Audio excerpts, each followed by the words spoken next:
Hello, Libra rising. I'm Britten LaRue, and this is Scopes Unshamed for August 2026. How are you? How are you? How are you? How are you? You had a really big July. A lot came up. We were entering August off a really big and beautiful full moon that may have brought up a lot of feelings. It may have brought in some surprises. And when we enter August, then you are in a time of integrating all that you've been learning, uh, all the information that's been coming in about where you're going, what you want, changes to make, how to be more direct and clear in your pathway. And one of the most exciting things about this month for you is that you have your chart ruler Venus moving through Libra the whole month. So, um, this is a real bonus for Libra risings that there's going to be eclipses in August. There's going to be some more excitement coming in for us. But at the same time, there's really sweet things that are going on right now. And for you, one of those is having Venus moving across your whole first house in August. And, what does that mean? What will it be like? Well, when Venus is moving through Libra for everybody, things just tend to feel more possible in terms of um,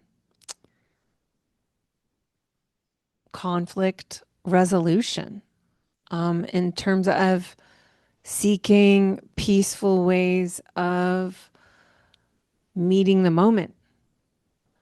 But for you, since it's also a first house transit, often when Venus is moving through our first house, we feel more full of our own magic. We feel more full of our own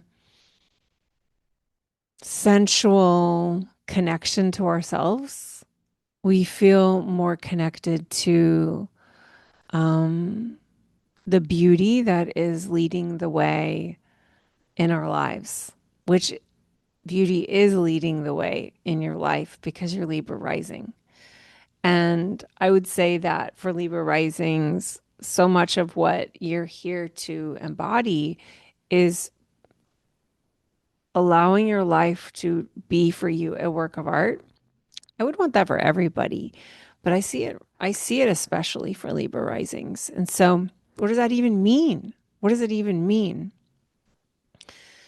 The Venus invites us to make everything aesthetic. Aestheticizing the experience allows us to be more in the feeling of the experience of like wanting it to feel pleasurable, to be beautiful, for it to always feel good, look good, taste good. And that in the space between us is the energy of that sweetness. And that's why we can lay our arms down, literally de-armoring when Venus is between us, because we're committing to coming to an agreement that will be good for both sides. So we have this bonus in August. Um, it's a month where you are coming off of maybe some meandering clarity around the directions of your career. Cancer season, Mercury retrograde in Cancer.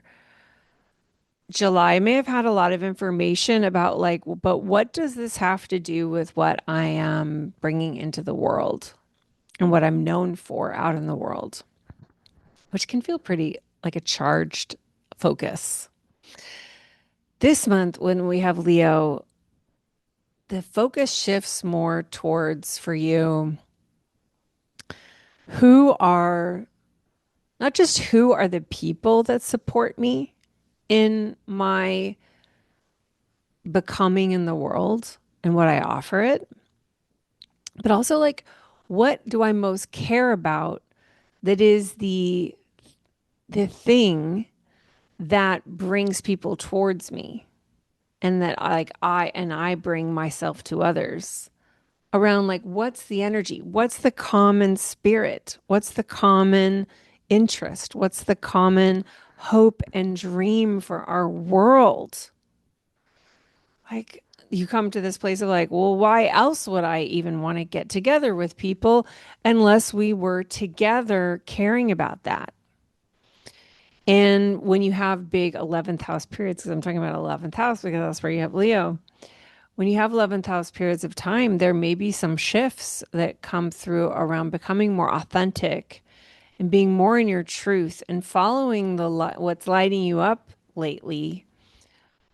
That is like the energy with which you want to gather with anybody. Like whereby if something's no longer in affinity with you as a reason for getting together with others, it's just not going to be an affinity with you anymore. And you're finding new affinity, right? You may be finding new affinity, and this may be very subtle or it may feel really big. The reason it might feel big is because there's a lot of energy in Leo this month. We now have Jupiter there for a year. We're going to have Mercury there, and then the sun and moon are going to come together for a new moon, and that new moon is going to be a solar eclipse. So we're in eclipse season. The first one is August 12th. It's going to be at 20 degrees of Leo. So if you find that you have anything near 20 degrees of Leo, that planet will also like be involved in this eclipse and whatever those things um, are inviting you into, the kinds of experiences those placements are inviting you into. Eclipses tend to bring about new information. There's new sight because eclipses have to do with concealing and revealing. And usually, what happens in the space between two eclipses, because they always come in pairs or threes, we've got two this time. The second one's August 28th. In those 2 weeks, we tend to see things collectively as well as personally and interpersonally that were always there or had been there. We just didn't, we weren't noticing it. Like we weren't talking about it. It just like it wasn't illuminated. And now it's illuminated. And this can be uncomfortable to the degree that like we have to reorient in order to make room for the fact that this thing exists and now what? So, um, depending on like how much shifting is required, that depends on that will bring about how much like discomfort this one might have. The most important thing that you can do is to make space to listen to yourself, to get space from collective energy. Collective energy tends to get more frenzied in eclipse windows. So it's really a powerful thing to like set a boundary with yourself of just how much do you want to be involved in collective energy? Because it's your life. You get to decide that. You get to decide if you are going to be tuned into it all day long or if you're only going to tune into it in like certain little windows and then cut it back off so that you can come back to yourself, so that you can speak, so that you can make choices, so that you can act in the world from your own center, from your own anchoring, from your sense of like, I'm listening to my wise self and I'm not acting until I've listened in and I feel rooted in how I'm going to respond. Because you don't have to act. You don't have to act. Although it may just be a thing where this is when you want to. It was when we had a big, huge eclipse near this degree in 2017 that I asked for a divorce. So I didn't know anything about my chart or astrology back then, but it was happening right at my Saturn and Leo. And that just is what happened. So I took this it just happened. We weren't trying to line up with eclipses, but that was like, I had wanted it, but I hadn't put it into light, and here it is. So that kind of thing can happen. It's just like it wasn't in the light and now it's in the light, but it doesn't mean it's bad, but now life is shifting to make room for this new information. So, the best thing that you can do always in eclipse seasons is just prepare for extra padding. Prepare that there may be like things that come up that want your attention that like weren't on your to-do list, like, oh, didn't know I'd be dealing with that, this week. Um, and usually what's happening is we are collectively and personally just like kind of leaping forward in time. Like when the 2 weeks end, it's like, whoa, we're now in like a very different time. So there's going to be some kind of propelling energy forward for you that you're going to want to create some padding around. The second eclipse is a lunar eclipse. It's a full moon then, and it's going to be in a different energy because by then the sun will be in Virgo and the moon will then be in Pisces because it's a polarity of the full moon. And this is really different energy than the previous eclipse. The themes may not feel related. Maybe they will, but when you look back, you might be like, oh, different themes, but full moons tend to be more emotional. Like the lunar eclipses tend to bring up a lot of healing, information for grief, information is data, and then the data brings up emotions in us.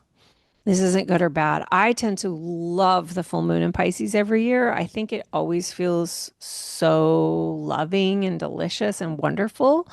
But because it is an eclipse, it may just carry a lot of extra. Like it may have grief with it. And so maybe I'll be crying, maybe I'll get a bunch of really good crying in. And that's going to be the wonderful thing that happens for me with the eclipse being extra. So, um, know that there may be this kind of shift that happens energetically by the end of the month as you are getting more information from the polarity of Pisces and Virgo. Um, yeah, there's just a lot I think going on for you, especially socially, interpersonally, and socially. Libra rising, there may be a lot of things at play for you that have, they're just carrying a lot because we're humans and relational things do carry a lot. And sometimes we don't know what to do and we can't control other people. So it can feel like a lot. And that may be by the end of the month how you're feeling. But I think there's a lot of energy here for you to also have clarity, for you to have movement, for you to not be confused, for you to make decisions. But ideally, decisions happen, I would say, at the end of the month, not right after the eclipses, if you can wait that long. So I believe that that's it. If you have loved this scope, I hope you'll subscribe so that you can get the September ones and you'll see them come in. Please comment. I would love to know how these resonate for you. If things come up in your life that you want to come back and tell me about, please come back and put it in the comment. I would love to read your comment, and I will see you in September. Thank you.